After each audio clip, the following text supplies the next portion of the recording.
गढ़ीबाज में एक बार फिर आप सबका स्वागत है तीर्थन वैली से। पिछले कुछ दिनों से हम हिमाचल की वादियों की सैर कर रहे हैं और अभी करंटली हम कहाँ खड़े हैं मम्मी? गुसैनी में तीर्थन नदी के ऊपर बने हुए ब्रिज के ऊपर हम खड़े हैं। हम लोग आए हैं पीछे पेकरी और गलींचा गांव को एक्सप्लोर करके। अब हम इस रूट पे आगे जाएंगे जहाँ पे सरची नाम का एक बड़ा ही खूबसूरत सा गाँव आता है। तो मम्मी शुरू करें आज का दिन। कदम कदम बढ़ाए जा, खुशी के गीत गाए जा। सो गुसैनी से सरची की तरफ जो हमारी हाइक है वो हमने स्टार्ट कर दी है। हार्डली 15 किलोमीटर का रास्ता है। एट मैक्स आप 1 घंटे में पहुंच ही जाएंगे। ये जो आप सेक्शन देख रहे हैं ये थोड़ा मुश्किल है, सबसे डिफ़िकल्ट सेक्शन लग रहा है यहाँ का। लेकिन ऐसा नहीं है कि ये रोड पूरी ख़राब है, बीच बीच में ब्लैक टॉप रोड्स भी हैं। और भाई साहब एक ब्लंडर कर चुके हैं, वहाँ डेड एंड था, वहाँ घुस गए थे पहले। वहाँ लोग बैठे थे लेकिन उनसे पूछने की जगह इनको पूछने की आदत ही नहीं है। पूछने की ये अपना करके ही डिसाइड करते हैं कि सही है कि गलत है। सामने लिखा हुआ है सरची 12 किलोमीटर, यहाँ से 12 किलोमीटर और है। राइट साइड में दिख रहा है एक शानदार घर पत्थरों और लकड़ी का।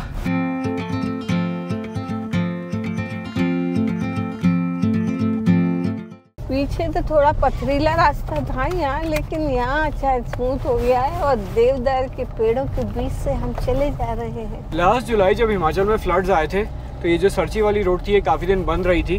कारण आप देख रहे हैं, ये जो राइट साइड में आपको दिख रहा है यहाँ पे काफ़ी लैंडस्लाइड हुए थे इस एरिया में, और इसलिए इस गाँव की कनेक्टिविटी कुछ दिन तक मेन एरिया से कट गई थी। इतनी ऊंचाई पे इतने सकरे रास्ते पे ऐसी गाड़ी का आ जाना। निकल गई। ऐसी बहुत रिमोट विलेज में जब हम आते हैं तो उनका जो घरों का आर्किटेक्चर है वो कुछ अलग ही दिखता है। तो आगे जो आपको राइट साइड में जो पूरी जगह दिख रही है, आई थिंक यही है सरची।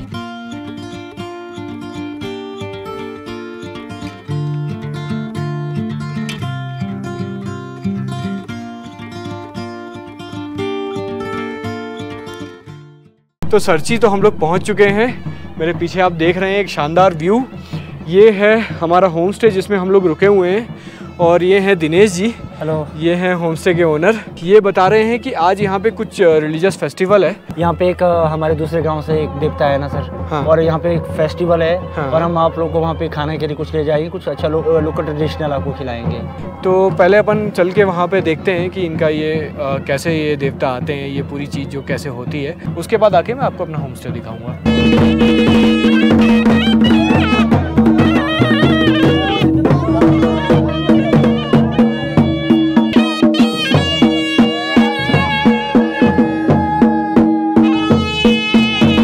आज का तो है पर्सनल किसी एक आदमी का फंक्शन। जैसे कोई मानता कि इसने मेरा ये काम पूरा होना चाहिए, मैं आपको अपने घर में लाऊंगा और ये भेंट चढ़ाऊंगा आपको। जैसे इसका कोई काम पूरा हो गया, मनोकामना पूरी हो गई, तो इसने अपना देवता लाया। ये 2 देवते, एक अपने ननिहाल वाला और एक अपना जो घर का स्थाई कुलज है, वो दोनों देवतों को ला के जो इसकी मनोकामना पूरी हुई तो उसके बदले में देवते को एक धाम चढ़ा दी। अच्छा, ये हुआ आज। जैसे देवते की खेल वो कुदरती आ जाती, जब वो खेल आ जाती है तो शरीर पूरा शून्य हो जाता है, तो कोई पता नहीं लगता। जो देवता बोल देता है, किसी ने समझ लिया, जो बताया सोना वो ही करना पड़ता। फिर कोई बोलते मेरा ये बिजनेस चलना चाहिए, मैं आपको ये चढ़ाऊंगा, भोग चढ़ाऊंगा, कोई दुपट्टा दूंगा, चुनरी दूंगा, बस। कई बोलते हम आपको चांदी देंगे, सोना देंगे। जैसी जैसी किसी के पास कुछ नहीं है तो भोग ही लगाएंगे, एक चुनरी देंगे, काम तो अब भी हो जाएगा। हाँ, एक ही है ये देवता। ये जो है ये पूरा हमारा इस गांव का भी है, नीचे पूरी पंचायत का, सब मानते इसको। यहाँ पे खाना भी लगता है जिसको हम लोग भंडारा कहते हैं। यहाँ पे ज़्यादातर लोग का खाना हो चुका है। मुझको भंडारे में आना अच्छा लग रहा है। फिर उनने मेरे को ऊपर कुर्सी दे दी कि आप नीचे नहीं बैठ सकते। मटर पनीर, राजमा, चने की सब्जी सब देते जाना।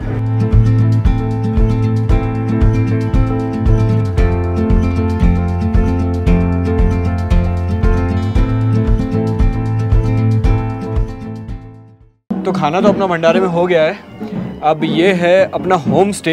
यहाँ पे जो रूम्स हैं ऊपर सीढ़ी से जाके हैं, और यहाँ पे उनने 1, 2, 3, 4 और एक कॉमन स्पेस ऐसे रूम्स बनवाए हैं। अगर इस रूम में आप आएँ तो ये बढ़िया एक शानदार डबल बेड और बैठने की जगह है। यहाँ पे इन्होंने बढ़िया एक कॉमन स्पेस लगा के रखा हुआ है जहाँ से आप गांव का पूरा व्यू देख सकते हैं। होम स्टे तो बड़ा शानदार है, लेकिन इसके जो टॉयलेट्स हैं वो बाहर के साइड हैं। वो जो सामने आपको दिख रहा है वहाँ टॉयलेट है, और इनके टॉयलेट्स अंडर कंस्ट्रक्शन है। साइड में जो दिख रहा है वो कंस्ट्रक्ट हो रहे हैं टॉयलेट्स, तो बहुत जल्दी यहाँ पे अटैच टॉयलेट्स होंगे। तो इसीलिए मम्मी को थोड़ा सा ऊपर चढ़ने से इशू था, तो ओनर बड़े स्वीट हैं, उन्होंने नीचे ही अपने घर के अंदर ही मम्मी के लिए एक अलग से रूम दे दिया। ये इनका घर है, यहाँ किचन है, ये इनके बेडरूम्स हैं। तो ये है उन्होंने अपना ही जो रूम वो यूज़ करते हैं वो रूम हमारे लिए रेडी करके देख लिया। और मम्मी यहाँ बढ़िया ठंड का मज़ा ले रही है रूम में बैठ के। कैसा है मम्मी रूम? रूम अच्छा है, और आज वो देवता आते हैं गांव में कभी कभी, तो वो इत्तेफाक से आ जाए तो हमें उनको देखने में मिल गया, और उनका भंडारा भी हमने खा लिया।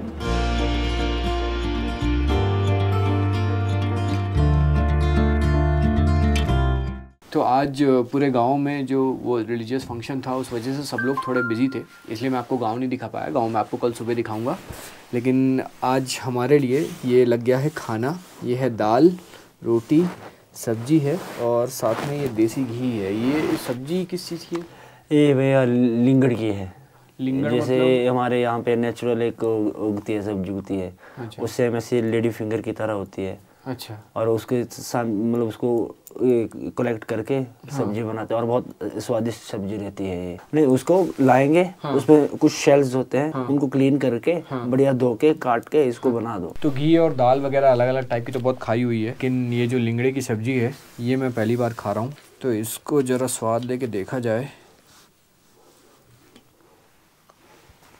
जो सब्जियां हम कॉमनली खाते हैं उसमें अगर देखा तो थोड़ी सी बरबटी की जो सब्जी होती है उसके टेस्ट से, उसका जो टेस्ट है इसके टेस्ट से काफ़ी मिल रहा है। तो सरची में अगले दिन की सुबह हो गई है। रात को तो काफ़ी ठंडा था, लेकिन अभी सूर्य देवता निकले हुए हैं।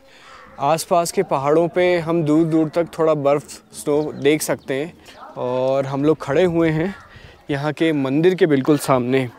तो दिनेश जी, ये मंदिर, ये वो मंदिर है, ये क्या है, ये क्या है, तीनों चीज़ें थोड़ा बताएंगे? नहीं, उधर तो मंदिर है, उधर देवता रहता है। और ये जो ये वाला है, ये जो हमारे माता आती है उनके लिए बैठने के लिए वो सिंहासन बनाया गया है।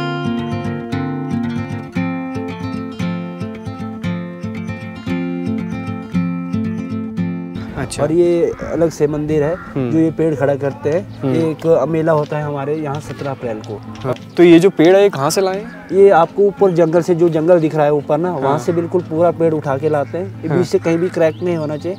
पूरा का पूरा पेड़ यहीं खड़ा करते हैं।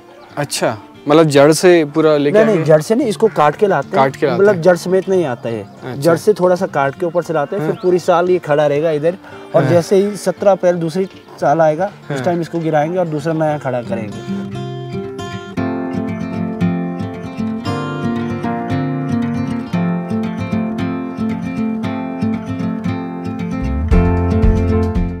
ठंड के टाइम में यहाँ पे सबसे कम से कम टेम्परेचर कितना चला जाता है? -2 या 3, उससे ज़्यादा नहीं। अच्छा। तो रास्ता जो रहता है खुला रहता है कि कट जाता है? मतलब जब 2-3 दिन बर्फ रहती है उस टाइम तो रास्ता बंद ही रहता है। और अच्छा। जैसे ही बर्फ हट जाती है, धूप आ जाती है 2-3 दिन में, तो रास्ता खुल जाता है। अच्छा, मतलब खुलता बंद होता रहता है? हाँ, खुलता रहता है और बंद होता रहता है। जितने भी घर यहाँ लकड़ी के सेम इसी प्रोसीजर से बनते हैं। मतलब ऐसे लकड़ लगाते हैं, उसमें पत्थर लगाते हैं, सेम ऐसे प्रोसीजर में ऊपर आगे तक ले जाते हैं, और एकदम ऊपर से छत डाल के सेम ऐसे बिल्कुल तैयार कर देते हैं पूरा घर। ऐसे सेम ही लकड़ी के सब घर ऐसे ही बनते हैं। लकड़ी पत्थर सब यहीं से आता है? मतलब हम लोग को जंगल से रेफर करना पड़ता है, फॉरेस्ट से परमिशन लेनी पड़ती है, तब जाके हमें लकड़ी मिलती है।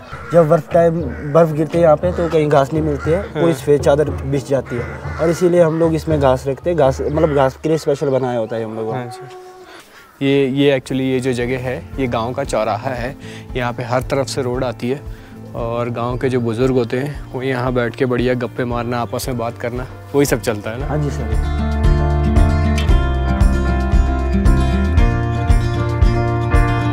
तो यहाँ पे जैसे टूरिस्ट आते हैं तो घूमने की जगह कौन कौन सी रहती है उनकी? और अपना यहाँ पे एक ऊपर ये लामबरी टॉप है पूरा। अच्छा। जो ये लामबरी है, यहाँ पर एक ट्रैक चलता है इसका समर में बहुत जैसे धूप खिली होती है, पूरा हरा भरा होता है, तो लोग बहुत जाते हैं, टॉप में जाते हैं, और बहुत अच्छा सुकून से रहते हैं बंदे। वहाँ पर ना कोई शोर शराब होता है, ना कुछ होता है, एकदम शांत सा माहौल बना रहता है वहाँ पे। तो यहाँ पे लोगों के जो इनकम का सोर्स है मेन कौन सा रहता है? मेन सोर्स है यहाँ पे अपने एप्पल गार्डन है सब लोगों के ना। अच्छा। मतलब छोटे हो गए, मतलब उनका साल भर का पूरा निकल जाता है। और कुछ लोग का साधन ऐसा जो गवर्नमेंट जॉब में भी लगे रहते हैं। यहाँ पे बहुत सारे लोग गवर्नमेंट जॉब भी करते हैं।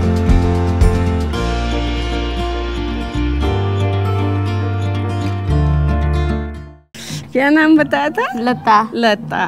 तो आप इसी गांव के हो? नहीं जी, मैं कुल्लू से हूँ। यहाँ पे शादी हो के हाँ आए जी, हो? हाँ जी, बिल्कुल। कुल्लू में कहाँ से? पीज ढालपुर से पीछे। तो वहाँ का खाना पीना यहाँ का एक सेम है, एक साथ। आपके मम्मी पापा उधर रहते हैं? हाँ जी। और यहाँ पे आप कौन कौन है? यहाँ पे हम बहुत है, सास ससुर है, देवर देवरानी है जी। और बच्चे? मेरे बड़े हैं, मेरे बंजार में होते हैं पढ़ने। अच्छा, पढ़ने चले गए। हाँ जी, हाँ जी। ये हमारा मतलब गांव का पोस्ट ऑफिस है, जहाँ पे डाक वगैरह ये सब हो जाता है। जो थोड़े मोटे पैसे जो रहते हैं लोगों के पास, वो यहाँ पे जमा भी करते हैं। और ज़रूरत आने पर पेंशन वगैरह हम लोग डाक इसी चीज़ से लेते हैं। तो हम लोग सरची के बिल्कुल दूसरे कोने में आ गए थे। पीछे है सरची पूरा गाँव, और यहाँ पे लगा हुआ है एक टावर, मोबाइल टावर एयरटेल का। और दूसरी तरफ है ये स्नो क्लाइडेड माउंटेन्स। ये जो सरची गांव हुआ और ये जो आसपास का पूरा एरिया आप देख रहे हैं, ये ग्रेट हिमालयन नेशनल पार्क में आता है। यहाँ पे जो लोग ट्रैकिंग करना चाहते हैं वो लोग भी यहाँ आ सकते हैं। और सामने ये जो पहाड़ दिख रहे हैं, यहाँ पे ट्रैकिंग कर सकते हैं। नीचे बहुत दूर, आई डोंट नो कैमरे में विजुअल है कि नहीं, गुसैनी का मार्केट दिख रहा है। वो रोड भी दिख रही है जहाँ से हम लोग आते हैं। वो रोड जिगजैग होते हुए उस पहाड़ से होते हुए इधर से आती है। और यहाँ पे जो लोकल्स हैं, जब रोड कभी बंद हो जाती है, स्नोफॉल हो जाता है, या पिछले साल थोड़ा लैंडस्लाइड हुआ था, इस वजह से रोड काफ़ी दिन बन रहा था, तो यहाँ से बिल्कुल स्ट्रेट गुसैनी की तरफ जाते हैं। कितना टाइम लगता होगा? मान के हम लोग को 2 घंटा लग जाता है यहाँ से गुसैनी। स्कूल के लड़के यहाँ से, मतलब हमने, जब मैं स्कूल में पढ़ता था, हम लोग सुबह यहाँ से जाते थे। 8 बजे सुबह घर से जाते थे, और 4 बजे नीचे स्कूल से छुट्टी होके वापस शाम को 6 बजे घर पहुँच जाते थे। अरे वाह! तो आप गुसैनी में ही पढ़े हैं? 1 साल पढ़ा था, उसके बाद मैं यहाँ से अदर स्कूल चला गया। अच्छा।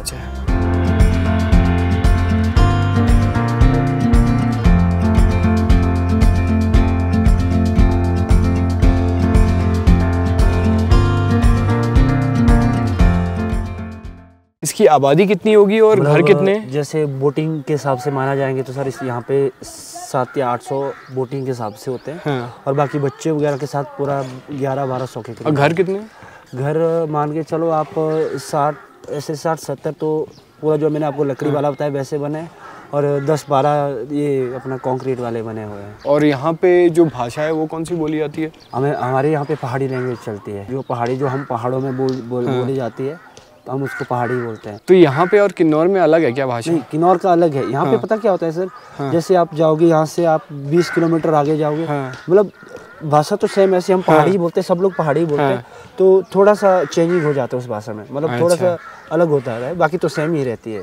तो ये रंगदुम खड़ी है तैयार सरची गांव से बाहर निकलने के लिए। ये हम जहाँ खड़े हैं वहाँ सरची गांव का एंट्रेंस है। गांव जैसे ही आप एंटर करते हैं, आपको एक पार्किंग की जगह मिल जाती है। आप चाहें तो इस गांव में रुक भी सकते हैं, या फिर आप चाहें तो एक दिन में आके विजिट करके भी वापस जा सकते हैं। अब मैं और मम्मी बढ़ रहे हैं एक अगले छोटे से प्यारे से गांव की तरफ। हिमाचल में एक बात बहुत अच्छी है कि बहुत पास जगह हैं देखने वाली, मतलब गांव, तो बहुत ज़्यादा नहीं चलना पड़ता, 1-2 घंटे में पहुंच जाते हैं, तो हम थकते नहीं। तो आज का वीडियो हाल फिलहाल यहाँ पे ख़त्म करते हैं। मिलते हैं अब आपसे अगले गांव में। खिलिए, खिलखिलाते रहिए, फूलों की तरह मुस्कुराते रहिए, खुश रहिए, स्वस्थ रहिए और मस्त रहिए। तो आज का वीडियो यहाँ पे ख़त्म करते हैं। मिलते हैं आपसे अगले वीडियो में, तब तक के लिए गुड बाय।